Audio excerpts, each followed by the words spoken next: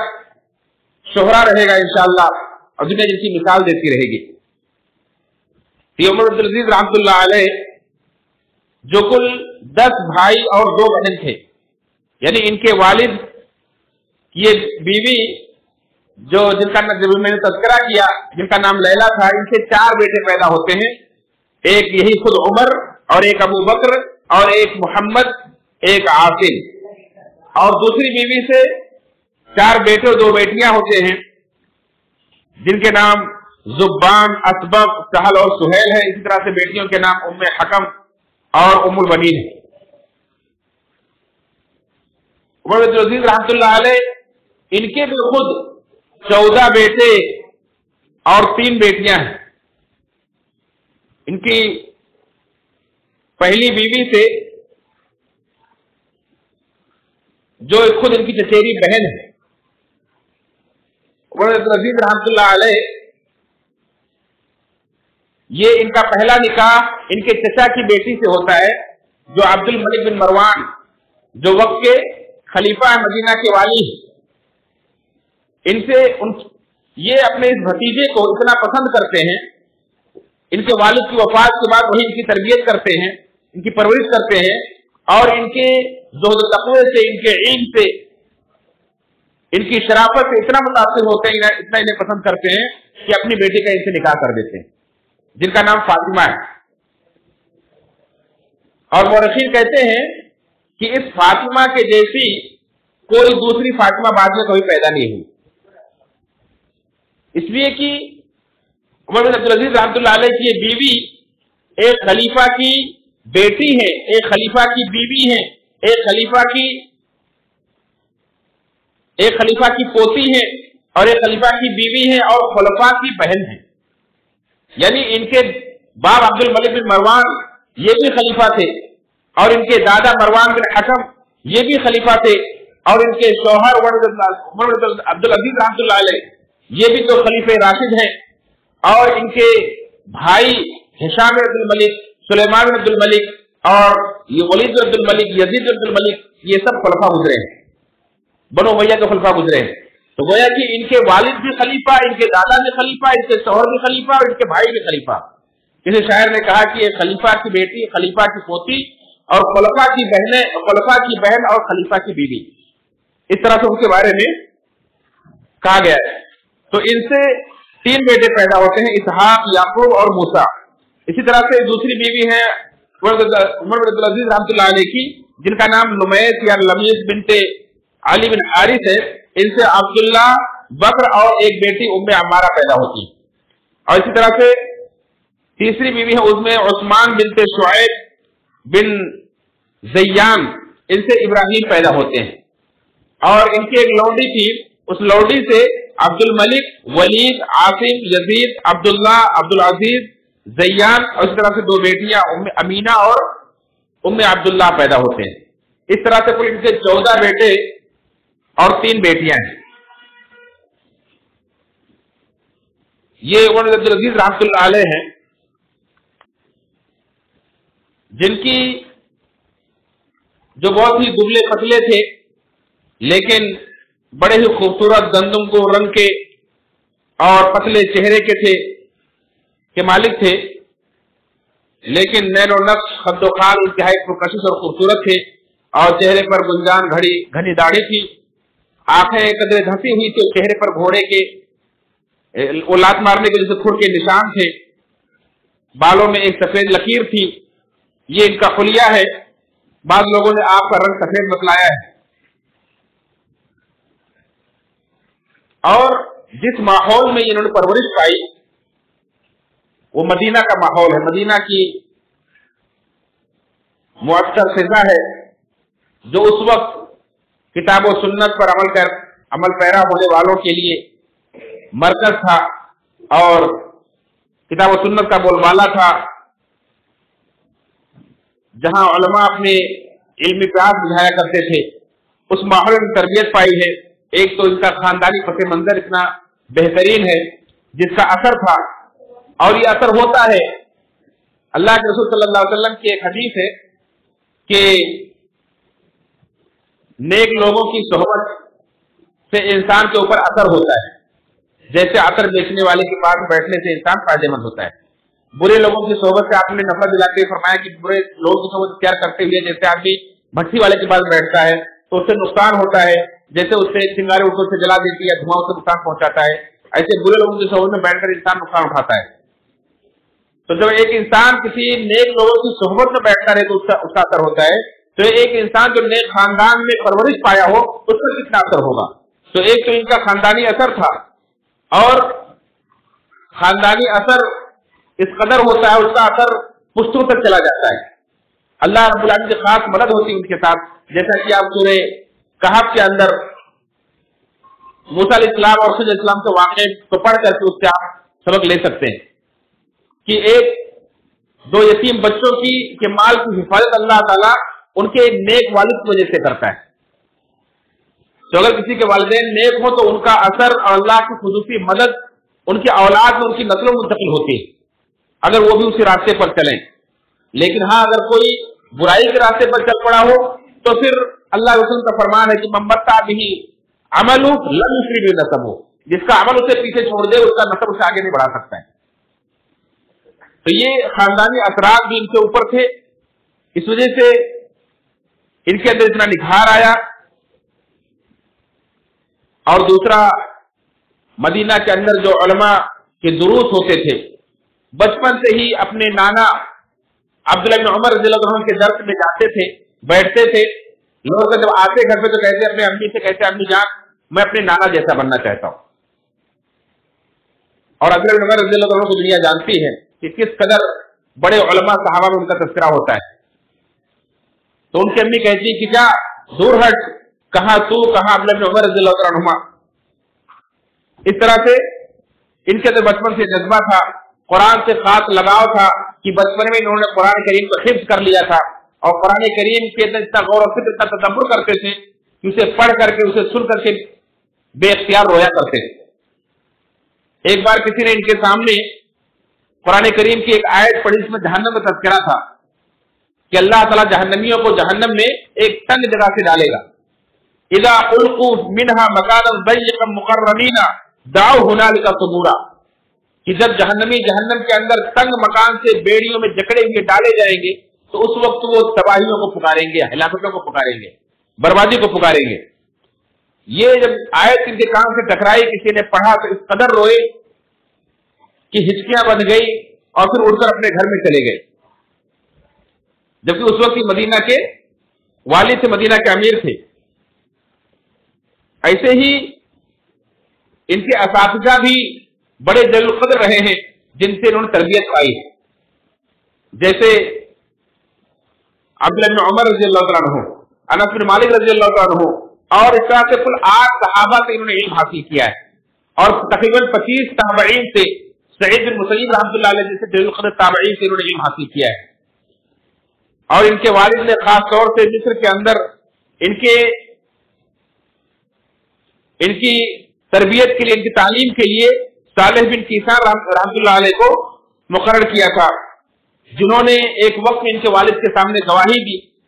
کہ اس نوجوان کے جیسا میں نے کسی کے دل کے اندر رب کی عظمت نہیں دیکھی۔ جب ان کے والد مصر سے آئے اور حج کرنے کا ارادہ رکھتے تھے، مدینہ سے گزرے تو پوچھا کہ میرے بیٹے کا کیا حال ہے، تو انہوں نے بتلایا کہ اس نوجوان کے جیسا میں نے کسی کو نہیں دیکھا کہ اس کے دل کے اندر رب کی اتنی عظمت، اتنا ان کے اندر عظمت ہے۔ یعنی نوجوانی کے عالم سے ان کے اندر رب کی عظمت کا سکہ دل میں بیٹھا ہوا تھا، اور نوجوانی کے اندر ہی وہ اللہ کے خوف سے، آخرت کے فکر سے رویا کرتے تھے۔ اسی طرح سے ان کے ایک استاد امام مجاہد رحمۃ اللہ کہتے ہیں کہ اس قدر بڑے عالم سے وہ دین تھے کہ ہم انہیں گئے تھے سکھانے کے لیے، لیکن تھوڑے دنوں کے بعد ہمیں خود ان کے سامنے ظالم تلمذ طے کرنا پڑا، یعنی ہم خود ان کے شاگرد بن گئے۔ اس طرح سے اور دین میں بھی انہوں نے اتنا اونچا مقام حاصل کیا کہ دین کے بڑے بڑے فقہا ان کے قول سے حجت پکڑتے تھے۔ امام احمد بن حنبل رحمۃ اللہ علیہ جو امام اہل سنت کہلاتے ہیں، کہتے ہیں کہ میں نہیں جانتا کہ تابعین میں سے کسی کی قول و افعال کو حجت مانا جاتا ہو سوائے عمر بن عبد العزیز رحمۃ اللہ علیہ. اور کہتے تھے کہ جب تم کسی کو دیکھو کہ وہ عمر بن عبد العزیز رحمۃ اللہ علیہ کی تعریف کر رہا ہے، ان کی خوبیوں کو اجاگر کر رہا ہے، ان سے محبت کرتا ہے، تو سمجھو تو اس کے پیچھے خیر ہی ہے. اس قدر یہ حرب العزیز تھے دین کے علم میں بھی اور حکمرانی کے اندر انہیں خلیفہ راشد کہا ہی جاتا ہے. اور کیوں نہ ہو کہ میمون بن مہران رحمۃ اللہ علیہ ان کے بارے میں کہا تھا کہ یہ علماء کی تربیت یافتہ تھے. ان کے بارے میں امام ذہبی رحمۃ اللہ نے فرمایا کہ یہ امام تھے، فقیہ تھے، سنن کے عارف تھے، مجتہد تھے، بڑی شان والے تھے، اور حافظ تھے، اللہ سے ڈرنے والے تھے، اللہ کے سامنے گریہ ازاری کرنے والے تھے. حسن سیرت اور قیام عدل میں اپنے نانا عمر بن خطاب رضی اللہ عنہ کے نقش قدم پر تھے. ان کے ساتھ ان کی تشبیہ دی جاتی تھی. جبکہ زہد میں پرہیزگاری کا حسن بصری جیسے تابعی رحمۃ اللہ علیہ کے ساتھ ان کی تشبیہ دی جاتی تھی. اور علم میں جو وقت کے بہت بڑے عالم امام زہری رحمۃ اللہ علیہ ان کے ساتھ ان کی تشبیہ دی جاتی تھی. اس طرح سے امام قرطبی رحمۃ اللہ علیہ کہتے ہیں کہ ہمارے زمانے میں جب کسی اختلافی مسائل میں کسی کے قول کو ذکر کیا جاتا تو کہا جاتا یہ عمر صغیر کا قول ہے، یعنی ایسا لقب انہیں دیا گیا جس سے عمر رضی اللہ عنہ کی علم بھی ان کے اندر جھلکتا تھا، ان کا علم جھلکتا تھا. کہا جاتا کہ عمر صغیر کا قول ہے، یعنی چھوٹے عمر کا قول ہے. جیسے عمر فاروق رضی اللہ عنہ کا قول بڑا ہی محکم ہوتا ہے، ویسے ہی یہ چھوٹے عمر ہے گویا کہ. اس طرح سے بہت سارے علماء نے ان کی بڑی تعریف، امام مالک رحمۃ اللہ علیہ جیسے امام نے انہیں امام اور امام کہہ کر پکارا ہے. اور بہت ساری خوبیاں ان کی ہیں، ان کے دور حکومت کو، ان کے دور عمارت کو، اور مختلف چیزیں انشاءاللہ سنیں گے آپ دوسرے خطبات میں. انہوں نے اپنے اولاد کے لیے کوئی بڑا مال کا ذخیرہ نہیں چھوڑا. اپنے ایک ایک بیٹے، جبکہ میں نے ذکر کیا 14 بیٹے تھے، ایک بیٹے کو ورثے میں ان کے کیا ملا تھا؟ 19 درہم. جب ان کی وفات ہوتی ہے، ان کے بیٹے بادشاہ وقت ہیں، ان کے بیٹے کو ورثے میں جو ملتا ہے صرف 19 درہم. لیکن تھوڑے ہی سالوں کے بعد ان کے بیٹے کو اللہ تعالیٰ اتنی برکت دیتا ہے کہ ایک ایک بیٹا 100 گھوڑوں پر 100 گھوڑوں پر لدا ہوا سامان اللہ کے راستے میں وقف کرتا ہے. جبکہ انہی کے سامنے انہی کے خاندان کے دوسرے خلفاء گزرے ہیں. ہشام بن عبد الملک اپنے بیٹے کو جب چھوڑ کر جاتے ہیں تو 1 ملین درہم ان کے ورثے میں ملتا ہے. لیکن تھوڑے دنوں کے بعد، تھوڑے سالوں کے بعد لوگ دیکھتے ہیں کہ وہی ہشام بن عبد الملک کا بیٹا اس قدر غریبی میں زندگی گزار رہا ہے کہ لوگ طرف کھا کر انہیں صدقہ خیرات دیتے ہیں. یہ اللہ رب العالمین کی طرف سے خصوصی برکتیں ہوتی ہیں نیک اولاد اور نیک ماں باپ کے لیے، کہ اگر وہ اپنے ماں باپ کی، اپنے اولاد کی تربیت کر کے جائے، ان کے مال و دولت کا ذخیرہ چھوڑ کر نہیں جاتا تو کوئی پرواہ نہیں، اللہ تعالیٰ انہیں بعد میں برکت دے دیتا ہے. اس طرح سے بہت ساری عبرتیں اور نصیحتیں ہمارے لیے ہیں. انشاءاللہ مزید باتیں اگلے درس میں اگلے خطبے میں آپ سنیں گے. اللہ تعالیٰ سے دعا ہے رب العالمین ہم سب کو اپنے اخلاق کی سیرت کو جاننے کی توفیق فرمائے اور اپنے لیے معیار اور نہ بنانے کی توفیق فرمائے. اللہ تعالیٰ ہمیں سب زندہ رکھے، ہمارے سلف صالحین کے طریقے پر چلتے ہوئے قرآن و سنت کی پرامن پیرا ہونے کی توفیق فرمائے اور اسی پر ہمارا خاتمہ فرمائے. جنت الفردوس میں ہمیں جگہ عطا فرمائے، ہمیں جہنم کے عذاب سے بچائے. آمین. تقبل یا رب العالمین. ان اللہ وملائکته یصلون علی النبی یا ایھا الذین آمنوا صلوا علیہ وسلموا تسلیما. اللهم صل علی محمد وعلی محمد كما صليت علی ابراہیم وعلی ابراہیم انک حمید مجید. اللهم بارک علی محمد وعلی محمد كما بارکت علی ابراہیم وعلی ابراہیم انک حمید مجید. عباد اللہ